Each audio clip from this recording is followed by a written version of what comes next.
Salam buat ibu guru kami dan teman-teman sekalian. Saya bernama Monalisa, ingin menceritakan sebuah cerita fabel tentang kura-kura yang sombong. Kura-kura yang sombong ini dalam ceritanya adalah bahwa kura-kura sangat iri kepada burung-burung di udara karena bisa terbang tinggi melampaui batas awan ataupun langit.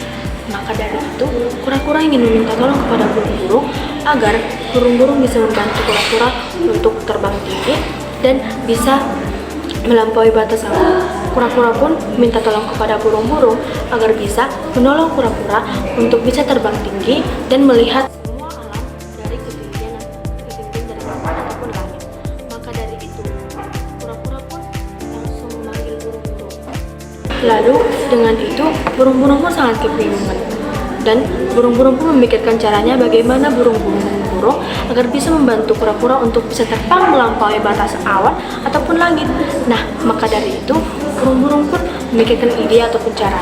Dan saat itu burung-burung pun menemui bagaimana caranya ataupun idenya agar bisa kura-kura bisa terbang melampaui dengan bersama burung-burung ataupun melampaui batas awan dengan langit.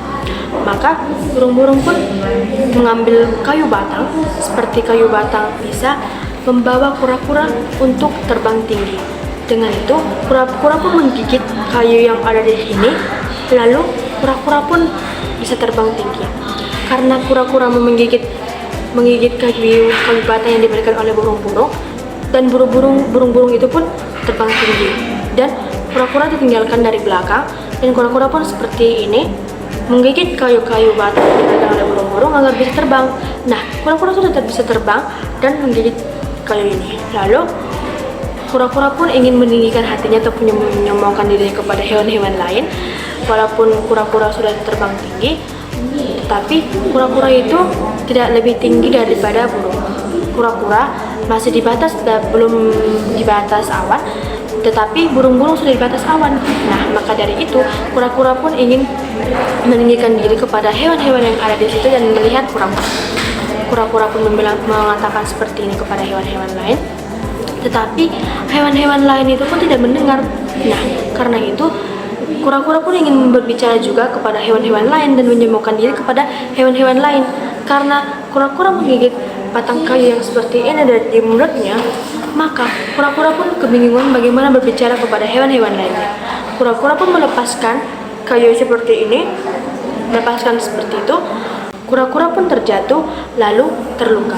Saat itu juga burung-burung pun melihat kura-kura sudah terjatuh dan terluka. Burung pun bertanya, "Hei kura-kura, kamu kenapa? Kok bisa jatuh?" Kura-kura pun menjawab dengan sangat lemas, Aku sangat menyesal atas melepaskan kayu batang yang diberikan oleh burung tadi kepada aku. Aku melepaskan dari mulutku, lalu aku ingin berbicara kepada hewan lain dan menyombongkan diri.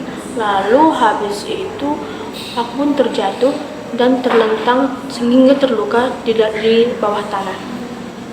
Lalu burung itu pun menjawab, "Makanya kamu jangan sombong, hanya seperti terbang seperti itu masih pendek, kamu sudah menyombongkan diri. Kamu jangan menyombongkan diri lalu kepada hewan-hewan lain. Hewan-hewan lain pun bisa menyombongkan diri kepadamu bahwa hewan-hewan lain bisa terbang, berlari dengan cepat, berjalan dengan cepat. Bukan seperti kamu.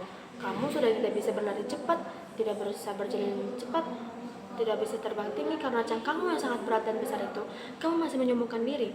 Kamu sudah menjelek-jelekan hewan-hewan lain. Itulah akibatnya bahwa kamu hanya menyombongkan diri." Pelajaran yang bisa diambil dari cerita tersebut adalah bahwa kita sebagai manusia ataupun hewan tidak boleh menyombongkan diri jika kita bisa mendapatkan apa yang kita inginkan ataupun ada yang menolong tentang apa yang kita inginkan. Jangan kita menyombongkan diri kepada orang lain karena belum tentu yang kita punya itu tidak dimiliki orang lain.